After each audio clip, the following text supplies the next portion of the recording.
Fog clung to the treetops like a heavy blanket, rolling slowly over the jungle canopy until the moonlight could no longer pierce through.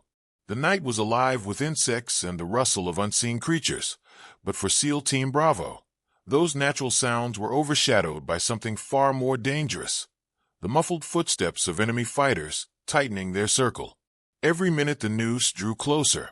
Every second the space around them shrank. Captain John Mercer pressed himself flat against the damp earth, his heart thundering against his chest plate. The radio at his side spat bursts of static, fragments of words half swallowed by interference. He tried again, whispering into the mic with all the restraint of a man who knew discovery meant instant death. "Alpha Base, this is Bravo.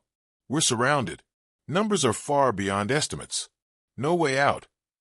Static answered him, long and merciless. Around him, his men were breathing hard, the kind of desperate breaths men take when they can already feel the end sliding toward them. Sergeant Michael Brooks, his closest second, ran a thumb over the magazine of his rifle, counting rounds he knew would not last. He didn't bother to hide his bitterness when he muttered, "This is it. No air, no sniper cover, no extraction. We fight till we're dry, then we're done." The truth pressed down heavier than the humid air. Their mission had been meant as a simple reconnaissance sweep through the highlands, nothing more than gathering intelligence on what was reported to be a small camp. Instead, the team had walked straight into a nest of trained soldiers, at least 60 strong, well-armed and dug in like they had been waiting for this exact moment. Machine gun nests overlooked the trails. Rifle squads swept patterns with ruthless precision. These were not scattered rebels. They were organized, prepared, and intent on making sure no American would walk out alive. Captain Mercer tried to calculate the options, but every path ended the same way, with bodies left behind in the mud. Extraction by helicopter was hours away, and they didn't have minutes, let alone hours. Then, through the chaos of static, a new sound split the night.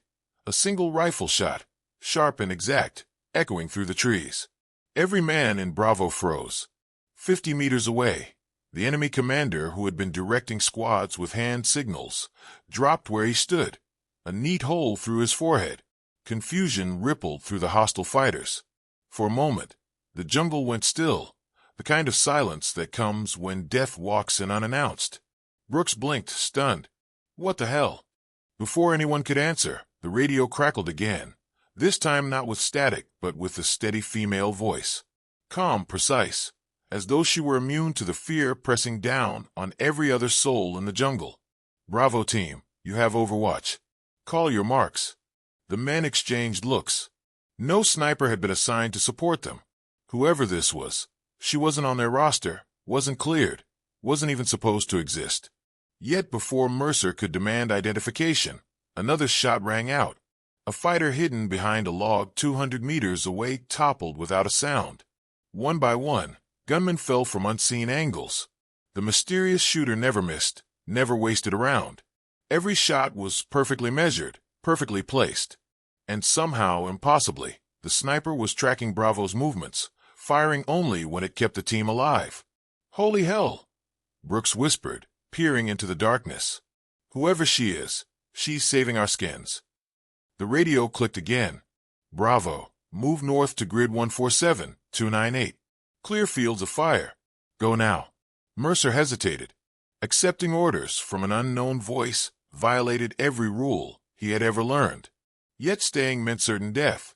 His decision came down to instinct, and instinct told him that trusting the phantom voice was the only chance they had. "Copy," he breathed. "Moving now." The team crawled through the brush, guided by her fire. Each time they shifted positions, bursts of precision cover fire pinned down the enemy, giving the SEALs space to maneuver.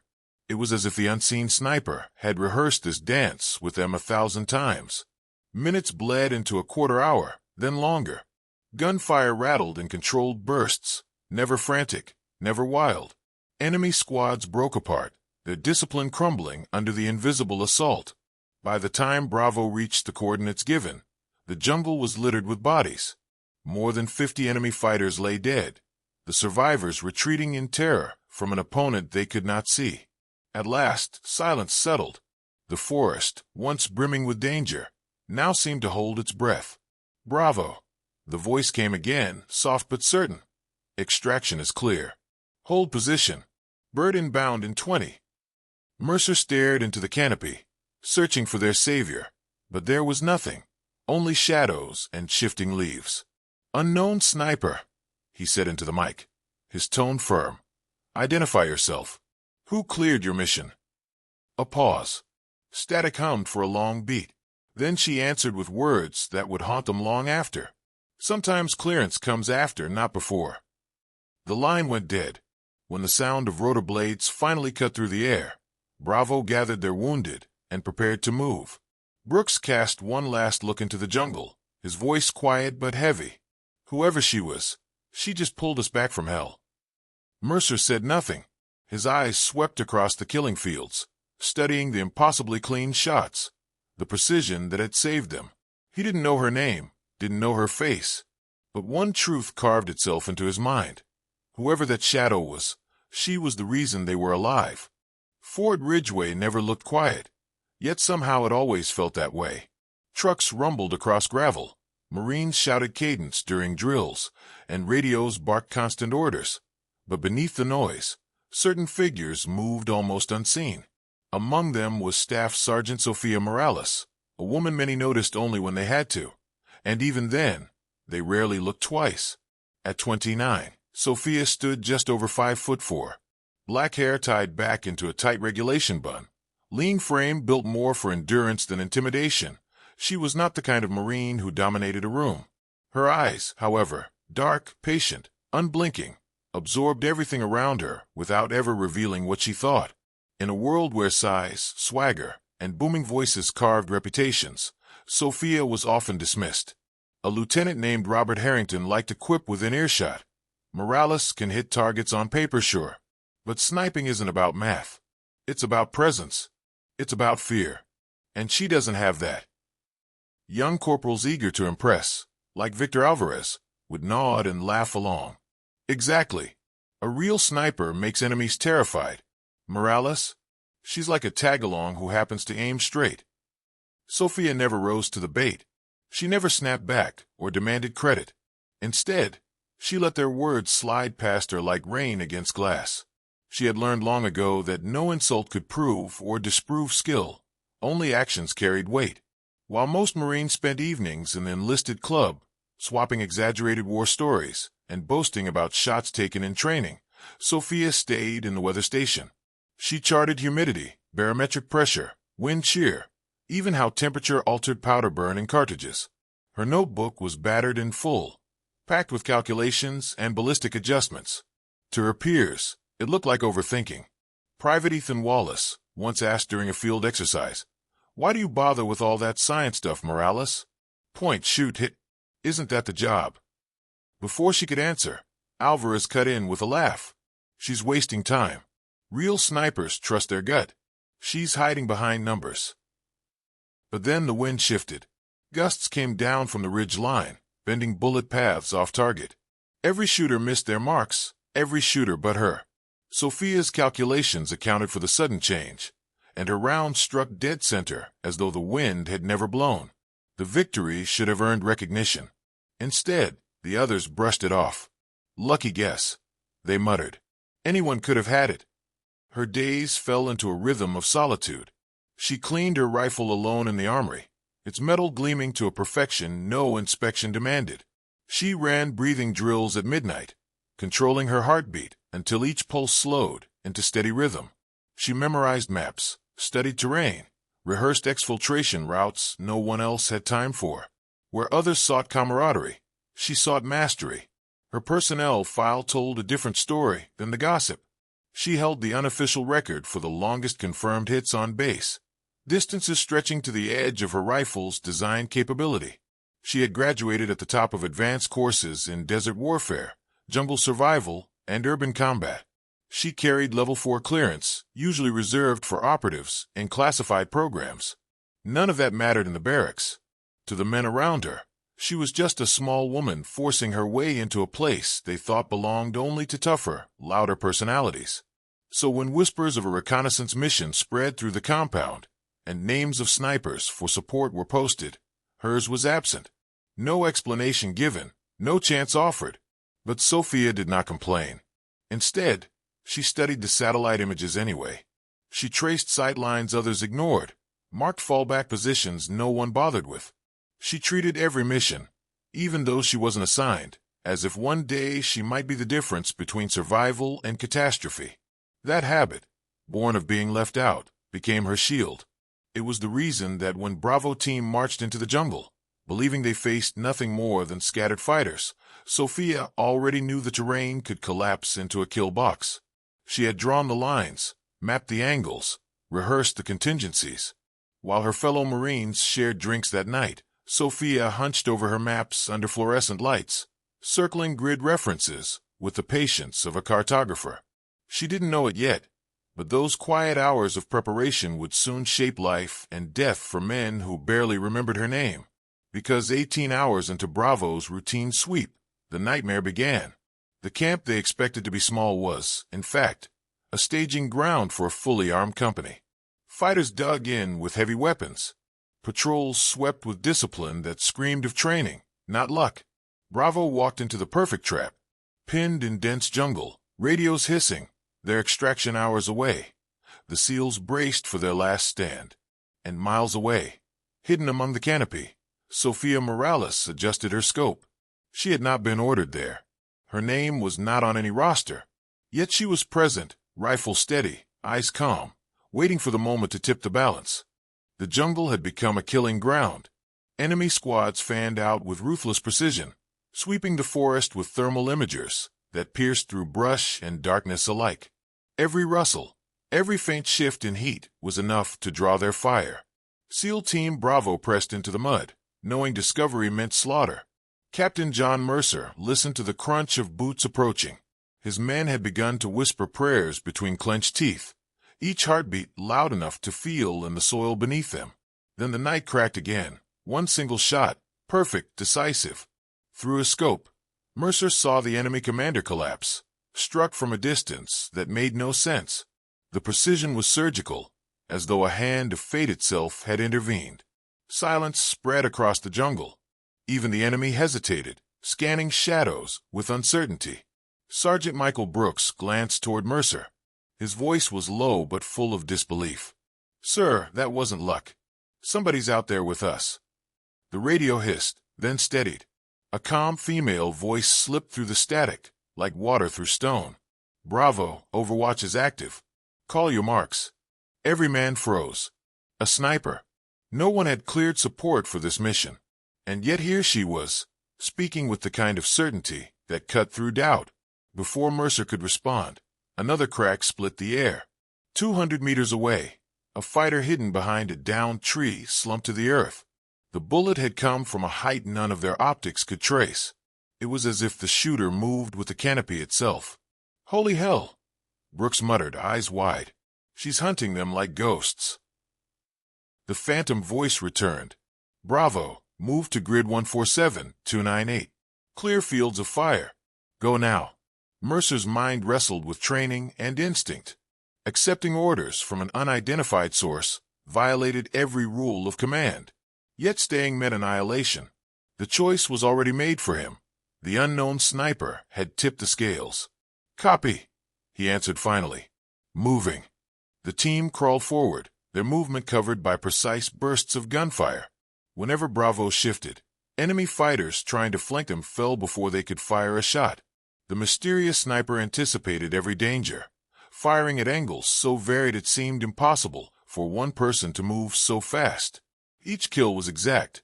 No wasted ammunition, no panic. Just the quiet rhythm of someone who understood the battlefield in ways others could not. Mercer felt as though invisible hands guided his team, clearing the path one bullet at a time. 15 minutes dragged into eternity. Gunfire echoed through the canopy, then slowly dwindled. One by one, the enemy formations collapsed, fear spreading through their ranks. By the time Bravo reached the grid coordinates, the jungle was silent except for the fading cries of the wounded. More than 50 fighters had been cut down. The rest vanished into the trees, leaving behind rifles, gear, and the bodies of their fallen. "Bravo," the voice called again. "Steady, calm. Extraction is clear. Bird inbound in 20 minutes. Mercer scanned the shadows, his chest heaving. Whoever she was, she had dismantled a force 10 times their number, with nothing but patience, timing, and a rifle. His instincts screamed to know more. "Unknown sniper," he said into the mic, voice sharp with authority. "Identify yourself. Who cleared your mission?" The pause stretched. Static hummed like distant thunder. Finally, she spoke. "Sometimes clearance comes after, not before." And then she was gone. The team sat in stunned silence. Brooks rubbed the sweat from his brow, his voice carrying the awe of a man who had brushed death and lived. "She just saved us all, sir. Whoever she is, we owe her everything." Mercer didn't answer. His eyes swept across the battlefield. Every shot had been chosen with impossible care. Kill zones overlapped perfectly, like an artist had painted lines of death across the terrain. He thought of the calm in her voice, the lack of hesitation. Whoever she was, she didn't merely save them. She had owned the jungle, reshaping the battlefield with every trigger pull. As the sound of helicopter blades grew louder, Bravo gathered themselves. Yet Mercer's thoughts lingered. He had led men through countless operations, but never had he felt so utterly guided, so undeniably outclassed. When the extraction bird touched down, and the team loaded up, Brooks leaned closer to his captain. "Sir, do you think she was even one of ours?" Mercer didn't look at him, his eyes fixed on the dark canopy fading below. "I don't know," he admitted softly. "But I know this, without her we'd be dead." The flight back to base was heavy with silence. Each man wrestled with the same questions. Who was she? Where had she come from? Why risk her life for them when no orders existed? By the time they landed at Alpha Base, the jungle seemed like a fever dream, yet the truth lingered in every memory. A shadow with a rifle had turned certain death into survival.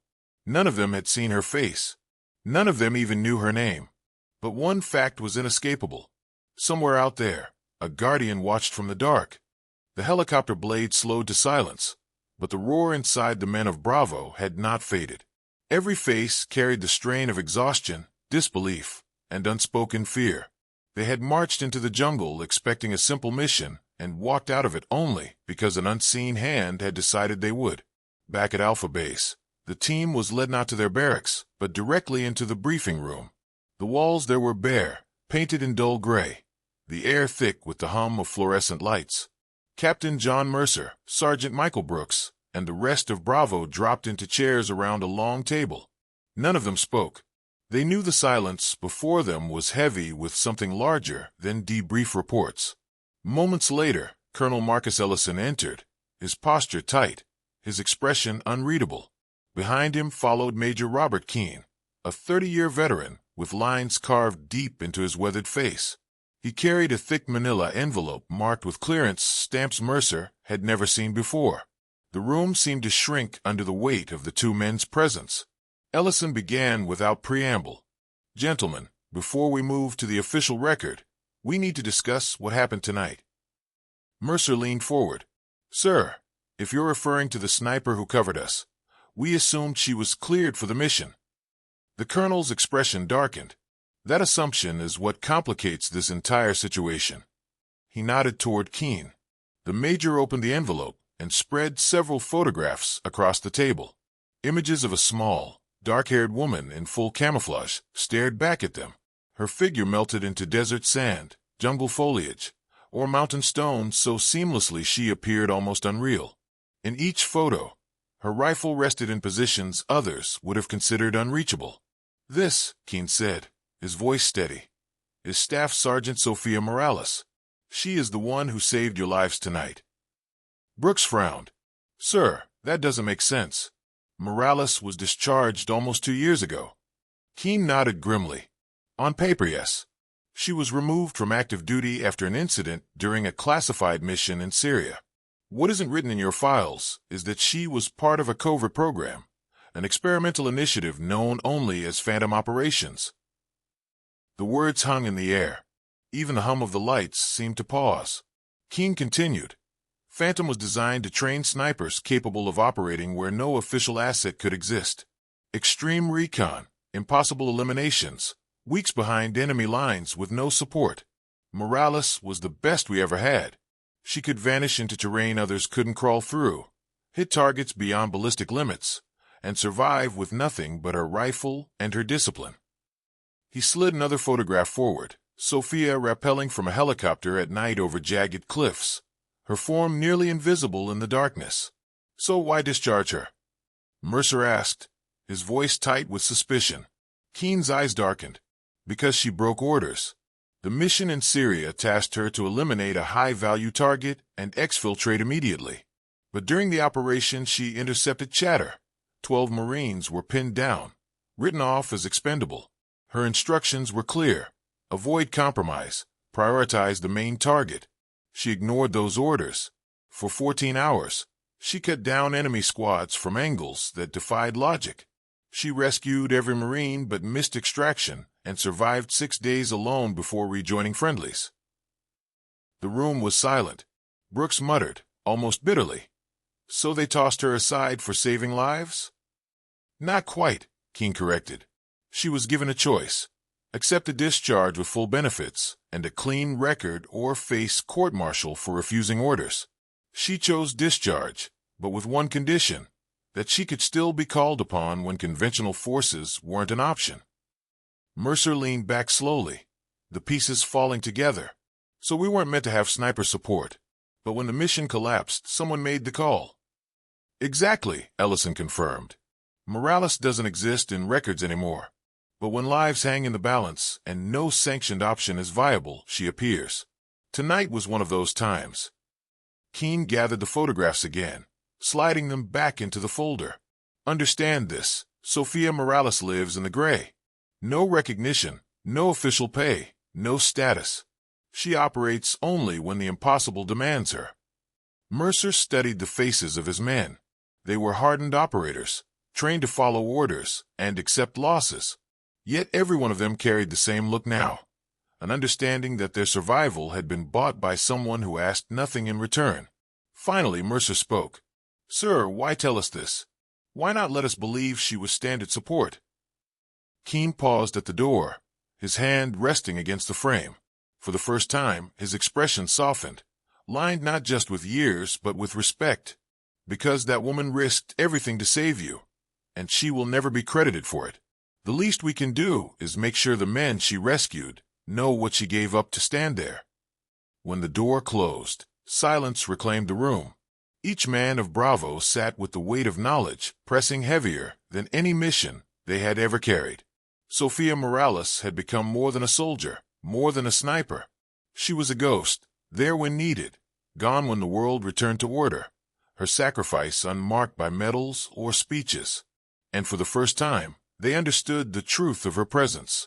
Some guardians serve in shadows, not for recognition, but because they cannot bear to let others fall.